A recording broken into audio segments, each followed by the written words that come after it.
un poco distinta, un poquito distinta de cómo se hace habitualmente, ¿ah? Eh, Porque encuentro que en la Biblia los 10 mandamientos, o mejor dicho, la interpretación que nosotros habitualmente le damos a los 10 mandamientos, tiene que ver con actos. Y la verdad las cosas es que los 10 mandamientos no son solo actos, ¿ya? Generalmente nos quedamos con no robar, no hurtar, no adulterar, no tendrás dioses ajenos delante de mí y cosas por el estilo. Sin embargo, permítanme darle una perspectiva quizá o una vuelta de tuerca, como se dice habitualmente, un poquito distinta, que incluso nos va a ayudar a quizás comprender mejor el concepto de los 10 mandamientos.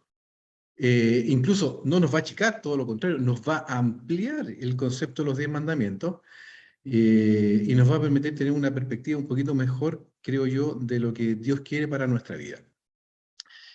Para eso quiero poner un ejemplo de lo que pasa en las leyes en general en los países, y aquí en Chile también en particular. Aquí también en Chile tenemos las leyes y tenemos este mismo principio. Básicamente las leyes tienen tres partes que son muy definidas. La primera es el espíritu de la ley, vale decir cuál es el propósito con el que se hace una ley. El segundo tiene que ver con la ley en sí, lo que queda escrito en la ley, ¿ya? Y lo tercero es lo que se llama el... se me fue el nombre, pero es... perdón, ahora me acordé. El reglamento de la ley. O sea, vale decir cuándo se aplica dicha ley. Voy a poner un ejemplo. Cuando hablamos de la ley del tránsito, ¿ya? El espíritu que lleva a la ley del tránsito es la regulación, obviamente, del tránsito, el ordenamiento del sistema vial de nuestro territorio. La ley es lo que está escrito. No puede pasarse un rojo, tiene que detenerse ante un ceda del paso, si hay una luz roja también tiene que detenerse, zonas donde no se puede emitir ruido, los distintos símbolos, y eso es la ley. Y lo otro es el reglamento de la ley, que quiere decir cuándo se aplica la ley. Por ejemplo, cuando va un carro de carabineros en persecución, ¿se tiene que detener ante la luz roja o no se tiene que detener ante la luz roja? Cuando va una ambulancia o un carro de bomberos, ¿se tienen que detener ante un disco pare o no se tienen que detener ante un disco pare? La ley dice que todo vehículo se tiene que detener. Sin embargo, el reglamento establece que estos vehículos de emergencia sí pueden no respetar eso cuando van en una emergencia. ¿De acuerdo? O sea, vale decir el reglamento el que nos ayuda a comprender cuándo y cómo se debe aplicar lo que está escrito. ¿Ya? Fíjense que en el caso de los 10 mandamientos no es muy distinto, ¿ah? No es muy distinto. Y quiero poner, por ejemplo, el segundo mandamiento. Primero, ¿cuál es el espíritu de la ley? ¿Cuál es el espíritu de los 10 mandamientos? Y en el fondo, de todas las leyes que están, leyes y estatutos y ordenanzas que están en la Biblia. Es la regulación de la relación, ya sea de Dios, perdón, del hombre con Dios y del hombre con el hombre. Por ejemplo, cuando nosotros decimos del primer al cuarto mandamiento habla de nuestra relación con Dios y del quinto al 10º mandamiento habla de nuestra relación con el hombre, ¿qué es lo que quiere decir eso? ¿Por qué Dios estableció estas leyes? Que sabemos que es el fundamento de su carácter, el amor. Es justamente tener esta, es decir, cómo vamos a organizar las relaciones que tenemos, tanto Dios-hombre como hombre-hombre. Tenemos la letra de la ley, que es lo que nosotros conocemos como los 10 mandamientos. ¿Ya? ¿Qué es lo que dicen? No tendrás dioses ajenos de mí, no te harás imágenes, bueno, no tomarás el nombre del Señor tu Dios en vano, guardarás el cuarto mandamiento, honra a tu padre y a tu madre, y eso sucesivamente lo que todos nosotros conocemos como los 10 mandamientos como tal. Y nos falta algo que es el reglamento de la ley, y que nos permite también empezar a entender cuándo y cómo se aplica esta ley. No se asusten, pero sí quiero que poner un ejemplo para poder comenzar con el séptimo mandamiento, que de por sí es un mandamiento complicado, ¿cierto? Porque generalmente cuando hablamos, fíjense que en la iglesia incluso cuando hay que tratar a alguna persona por adulterio, no decimos el mal adulterio, se han dado cuenta que todos ocupamos, decimos por séptimo mandamiento. Y con eso como que los que no conocen quedan perdidos, ¿cierto? Y los que conocen dicen, ah, ya, adulterio. Eh, por ejemplo, en el segundo mandamiento, no te harás imágenes de las cosas que están en los cielos, ni en la tierra, ni las aguas, ni debajo de ellas. Eh, yo veo que mi hermana Sandra tiene un cuadro ahí atrás, en su pared, ¿cierto? ¿Ella está transgrediendo el segundo mandamiento o no está transgrediendo el segundo mandamiento?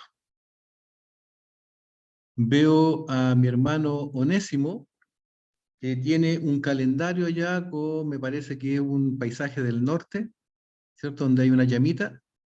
Él está transgrediendo el segundo mandamiento o no está transgrediendo el segundo mandamiento. Obviamente no es para que lo contesten, sino que quiero poner un ejemplo. Cuando esos cuadros o esa imagen del norte, por ejemplo, que está en ese calendario, es transgresión del segundo mandamiento.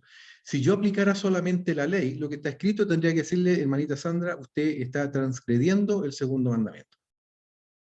Pero dentro del mismo segundo mandamiento está el reglamento de esta ley. Y el reglamento de esta ley dice, no te las imágenes, voy a leerlo acá.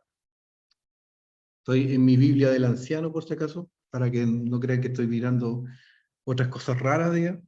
Dice, no te harás imágenes y ninguna semejanza de lo que hay arriba en el cielo, ni abajo en la tierra, ni en las aguas debajo de la tierra. El versículo 5 es el reglamento de esta ley y dice, no te postrarás a ella, ni les darás culto, porque yo soy Jehová tu Dios, fuerte, celoso, que visito la maldad de los padres sobre los hijos hasta la tercera y cuarta generación de los que me aborrecen. O sea, vale decir, cuando una de estas imágenes se transforma en transgresión del segundo mandamiento, cuando yo, como dicen las versiones normales, dicen, cuando te arrodillas y cuando las adoras.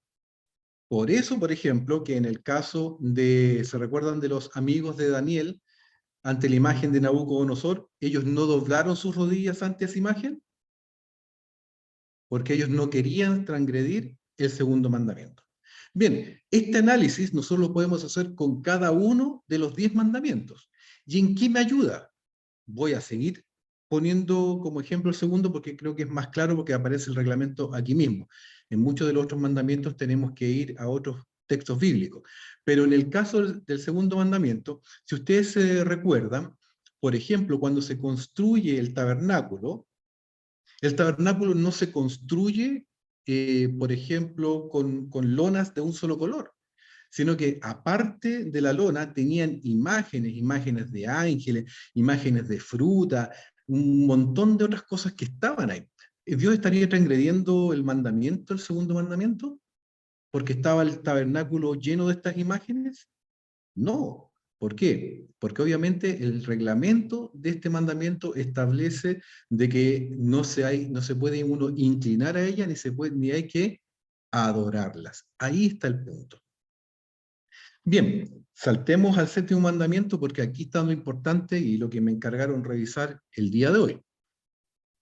Tenemos primero el espíritu de la ley, que ya sabemos que es la regulación, ¿cierto?, de la relación, en este caso, respecto del séptimo mandamiento particular, de la relación de los hombres, entre los hombres. Esto tiene de toda lógica, ¿cierto? ¿Qué pasa cuando yo adultero? ¿Qué pasa en una relación de matrimonio, por ejemplo, cuando hay un adulterio? Se produce dolor, se produce pena, se produce angustia.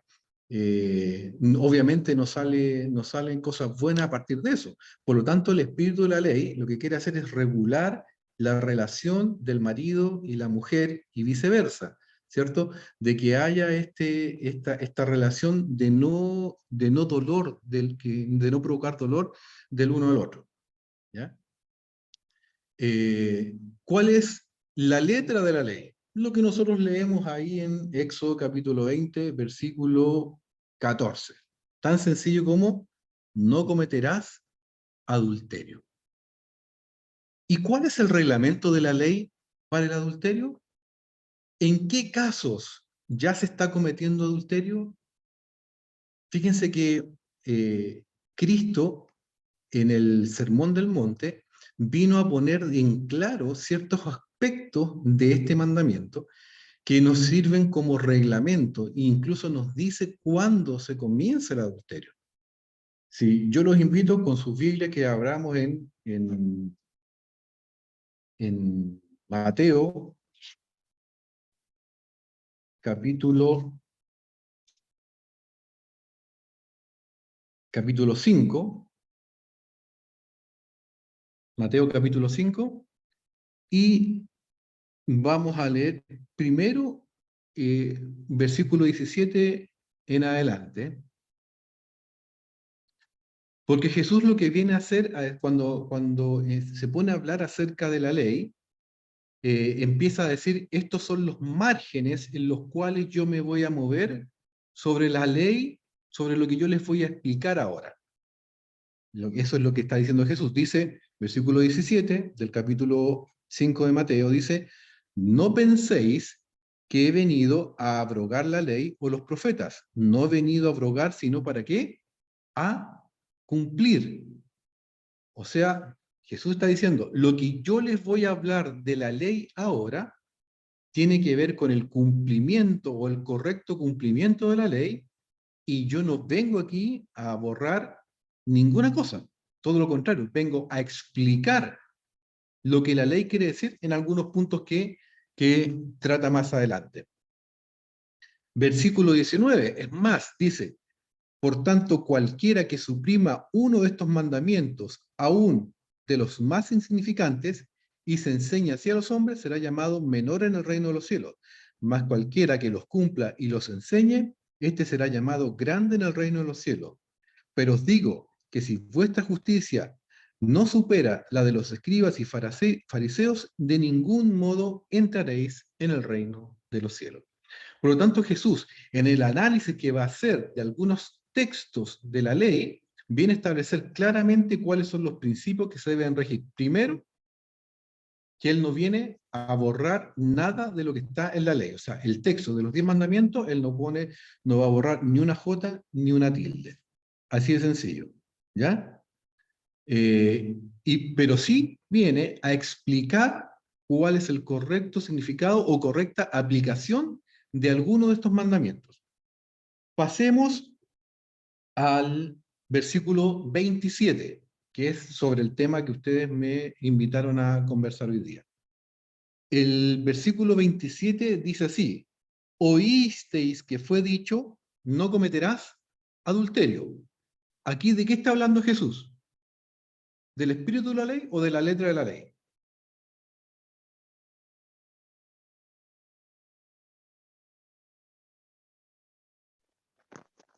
La letra de la ley. De la letra de la ley. Muy bien, Julio. ¿Qué es lo que está diciendo Jesús? Os fue dicho, no cometerás adulterio. Y ahora él viene a aclarar el reglamento de la ley. Fíjense lo que dice, versículo 28. Pero yo os digo que cualquiera que mira a una mujer para codiciarla, ya adulteró en su corazón con ella. Cuando nosotros miramos los 10 mandamientos solamente desde la perspectiva de los actos, si yo voy por la calle y miro a una mujer para desearla, o viceversa, cuando ustedes mujeres ven a Chayanne ahí en la tele, o algún actor en una comedia, no sé, y lo miran y lo desean, alguien podría decir, yo no he transgredido el mandamiento. Mientras no esté con esa persona, no esté en el acto con esa persona, no he transgredido el mandamiento. Cuando yo lo miro solo de la perspectiva de la letra de la ley. Pero Jesús viene a aclarar ahora el reglamento de la ley. Y dice, señores y señoras, cuando yo miro a una mujer o miro a un hombre para desearlo, ¿qué dice? Ya adulteré con esa persona en mi corazón. Por lo tanto, si ustedes se dan cuenta, aquí se amplía el concepto de la ley. Pasa del simple letra de la ley, de la simple hacer o no hacer actos de pecado, a un concepto más amplio. No solamente peco cuando cometo un acto físico, sino que ya estoy pecando solamente por el hecho de adulterar, de pensar en otra persona en otro aspecto. Versículo 29 dice, si tu ojo derecho te es ocasión de caer, sácalo y échalo fuera de ti, pues más te conviene que pierda uno de tus miembros y no todo tu cuerpo sea echado en el infierno. Si tu mano derecha te es ocasión de caer, córtala y échala de ti, pues más te conviene que se pierda uno de tus miembros y no todo tu cuerpo sea echado en el infierno. Incluso Jesús aquí va un poquito más allá respecto del reglamento de la ley y amplía el concepto de adulterio también al tema del divorcio. O sea, mete en este paquete del adulterio algunas prácticas que se realizaban en aquel tiempo para obtener divorcio. El hermano Juárez nos dice que muchas de las personas que estaban en aquel tiempo ocupaba este concepto de divorcio para su propio beneficio. O sea, culpaba, por ejemplo, a las mujeres para darle carta de divorcio y así ellos poder tener ocasión de estar con otra mujer. ¿Ya?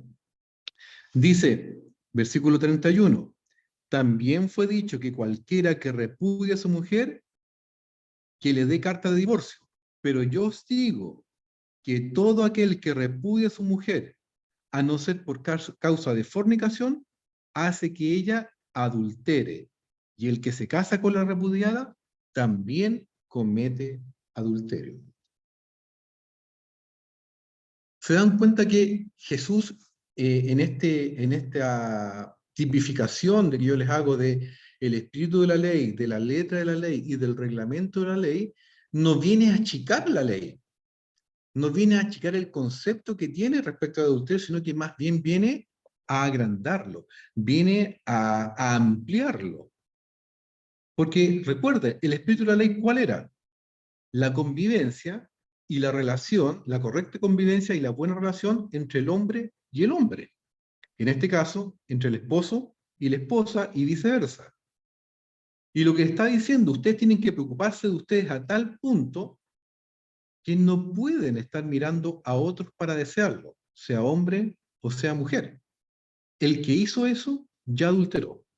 Probablemente con esto que Jesús vino a establecer, ya muchos caímos en esto, ¿cierto?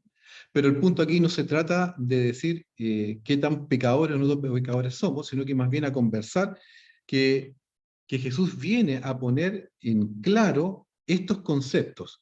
Y por eso que les digo que a mí me gusta, yo no soy del área legal por lo demás, pero sí me gusta este análisis de los 10 mandamientos a partir de estos tres conceptos que tenemos hoy en día en las leyes en general de los países, y que por lo demás también era la ley en tiempos antiguos, digamos, pero que sí nos enseña que no lo que está en la letra solo es transgresión, sino que también este concepto necesario del reglamento de la ley, para decir de lo que nosotros se puede considerar como concepto de pecado. Así como aclaramos, por ejemplo, el tema del punto de los cuadros, esos que estaba viendo atrás, eh, eh, también este concepto de adulterio, desde cuándo parte y por qué parte, o sea, el reglamento de la ley nos establece que también qué cosa es y no es. Bien, eso es desde el punto de vista del análisis puro de la ley. Los quiero invitar ahora a no un análisis de la ley propiamente tal, sino que ahora consejos de un sabio, consejos proverbiales de Salomón, después de toda su vida. Recordemos que Salomón también dentro de su vida tuvo altos y tuvo bajos. Y el Salomón de la primera etapa de la juventud es muy distinto al Salomón de la última etapa, ¿cierto? Pero quiero que vayamos al libro de Proverbios, a Proverbios capítulo Proverbios capítulo 5, versículo 20. Porque más allá de del análisis que nosotros acabamos de hacer, bueno, ¿qué cosas son las que involucra ahora como resultado, ¿cierto?, de algunas de estas prácticas? Proverbios capítulo 5, versículo 20.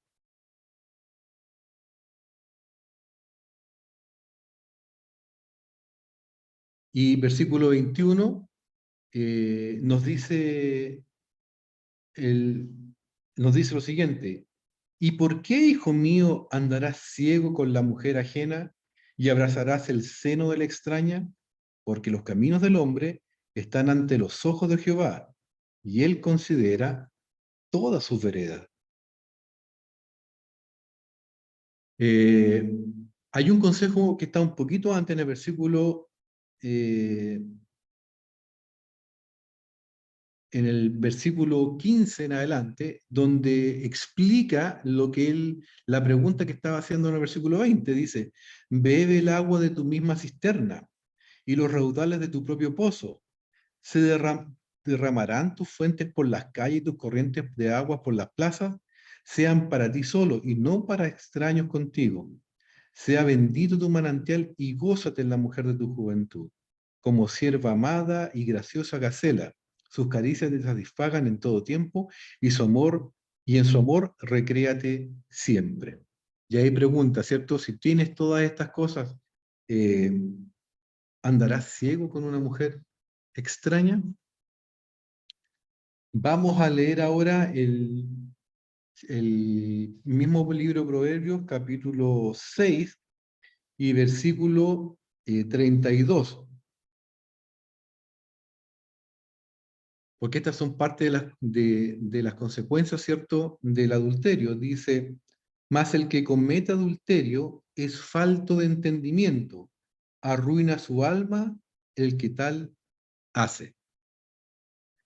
Fíjense que hay un tema de adulterio en la Biblia, y que lo estuvimos analizando hoy día en la mañana, que en esto no estuvimos analizando el caso puntual, pero sí el personaje en cuestión, que legalmente no era adulterio, pero sí a la vista de Dios era adulterio, y no solamente era adulterio, sino que también trajo las consecuencias de una familia disfuncional. Y este es el caso de Abraham.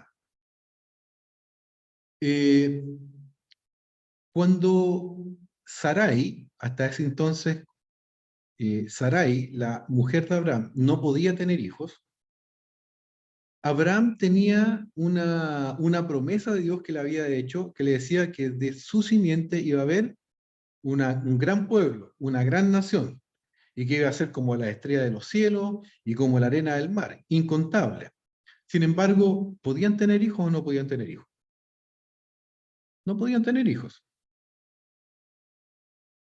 Se ponen de acuerdo Abraham, mejor dicho, Sarai le dice a Abraham, si ustedes recuerdan el relato bíblico, ella le dice: oye, yo no te voy a poder dar hijos, y por lo tanto ten hijos con mi sierva. ¿Cómo se llamaba la sierva? Agar. Esto, en las leyes antiguas de los pueblos antiguos, estaba regulado. En algunos escritos cuneiformes se han encontrado registros. Hay una ley que no me recuerdo en este instante bien cómo se llama, pero que era una ley que el mundo antiguo la respetaba mucho. eh, Validaba que cuando una persona, en este caso una mujer, era estéril y no podía darle hijos a su marido, podía tener hijos por medio de sus siervos. Esto no es en la ley de Dios, sino que es la ley del resto de los pueblos. Es más, había un concepto que era el siguiente: que cuando la mujer iba a tener el hijo, mejor dicho, cuando en este caso la sierva iba a tener el hijo, la mujer se ponía detrás de la mujer embarazada y abierta de piernas, como que si la sierva fuera la continuación de ella, y se tenía el hijo, y ese hijo era legalmente registrado como hijo de esa pareja. Desde el punto de vista legal, estaba bien. Lo que habían acordado Sarai y Abraham estaba de acuerdo a la ley. Ahora pregunto, de acuerdo al espíritu de la ley de Dios, de acuerdo a la letra de la ley de Dios y de acuerdo al reglamento de la ley de Dios, ¿eso estuvo bien? Claramente no lo estuvo. ¿Por qué? Porque además podemos ver las consecuencias que se producen a partir de esta desobediencia. ¿Y cuál fue esa consecuencia? La pelea entre Agar y Sarai, la desdicha de Sarai y finalmente la expulsión, la necesaria expulsión de Agar e Ismael del campamento judío producto de esta diferencia. O sea, la disfunción de la familia. Esto es lo que produce el adulterio. Porque a todas luces, bajo estos tres aspectos, bajo el aspecto del espíritu de la ley, bajo el aspecto de la letra de la ley y sobre todo bajo el aspecto del reglamento de la ley, sí, Abraham y Sarai transgredieron el séptimo mandamiento pese a que legalmente podían hacerlo. Quiero ir a un último proverbio. Creo que ya hemos avanzado bastante en el tiempo. Proverbios 22, capítulo 22 y versículo 14. Esto aquí aparece como si fuera mujer, pero mujeres, también les comunico que también esto va para ustedes, esto es de carácter general y no solo para los hombres. Proverbios capítulo 22, versículo 14 dice así: fosa profunda es la boca de la mujer o del hombre extraño. Aquel contra el cual Jehová está airado caerá en ella. La necedad está ligada en el corazón del muchacho o muchacha, mas la vara de la corrección la alejará de él. O sea, cuando nosotros estamos metidos en este tema, dice que es una fosa profunda. Y en una fosa profunda, dependiendo de qué tan profunda sea, cada vez va a ser más oscura y menos podremos ver. Y por ende, menos entendimiento podremos tener, tal como decía Proverbios capítulo 5 y capítulo 6. En definitiva, y como conclusión, obviamente el adulterio rompe el espíritu de la ley, que es mantener las buenas relaciones, en esta segunda sección de los mandamientos de Dios, entre el esposo y la esposa. Rompe la felicidad de una familia, de los hijos, de incluso de la comunidad, cuando ocurren cosas más allá, ¿cierto? Y se daña también la iglesia. ¿Cuántas iglesias no han sido divididas quizás por casos de este estilo? Por lo tanto, obviamente el llamado es a no cometerlo.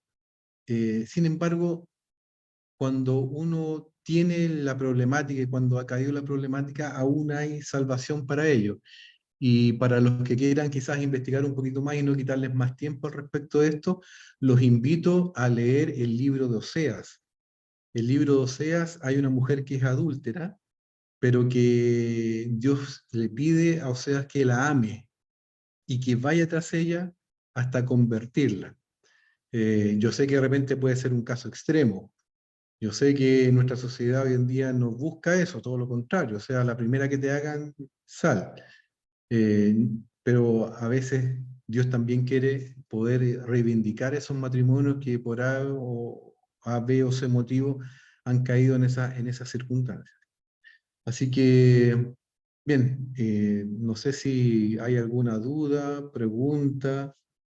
Ahí Julio, ¿cierto? Nos hace la atención de decirnos que efectivamente el nombre de la esposa de Oseas era Gomer, ¿cierto? Y eso, no sé si hay alguna pregunta, consulta, inquietud o